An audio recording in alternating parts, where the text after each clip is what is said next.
Hey everybody, I was just going to show y'all what I've been working on here on rare occasions.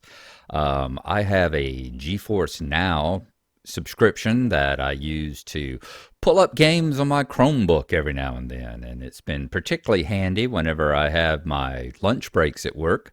You get 30 minutes, so rather than eat, especially since they've closed the cafeteria, I will sit and take a look at something. And what I've been working on lately is learning Lua scripting for the Zombicide game on Tabletop Sim.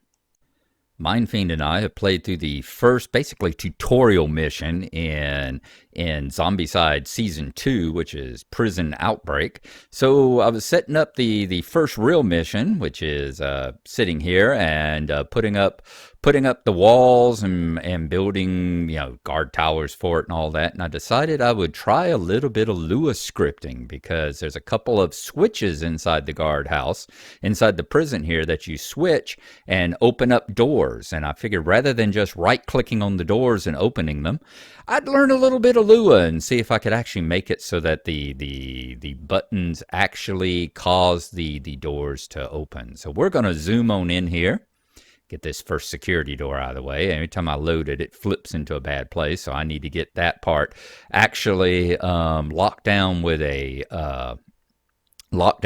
point. And you see here the first control room. It's got two switches inside of it that whenever you go in through this door, you activate switches. First person that activates the switch gets to take the 5-point objectives. There's a purple switch and a yellow or orange switch, so they get the 5-point objective. But it also causes an effect I have. This is the main door, which is the purple door at the front of the prison.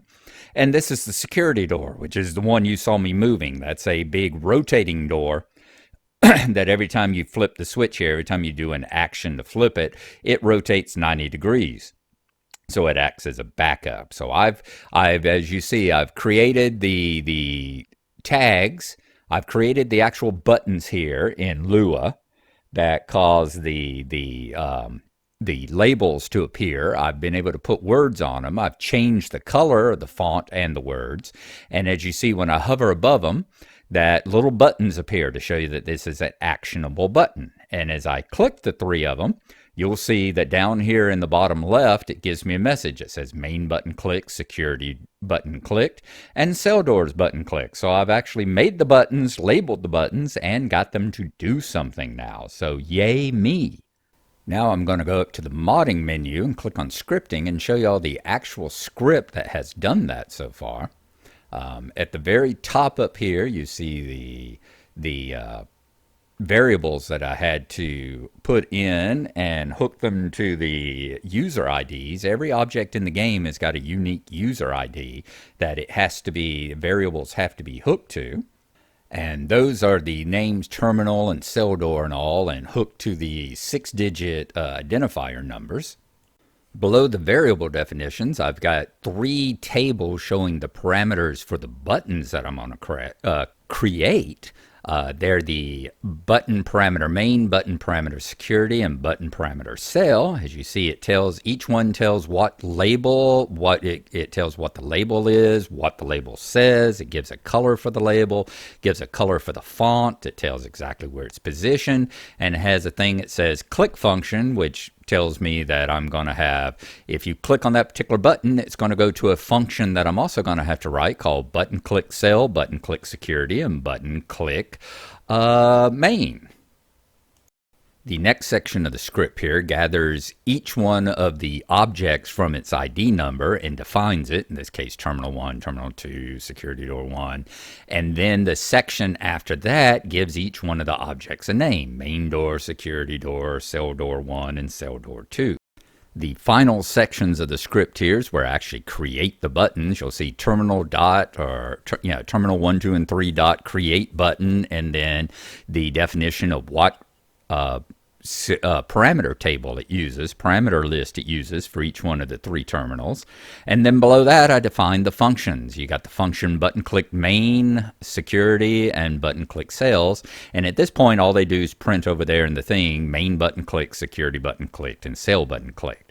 I'm going to have to set them up. I'm going to have to study now how to link them to the actual objects, link them to the actual doors, find out what the state of the doors are, since doors have two states, open and closed, and then tell it, if it's one state, to go into the other state. So there you are.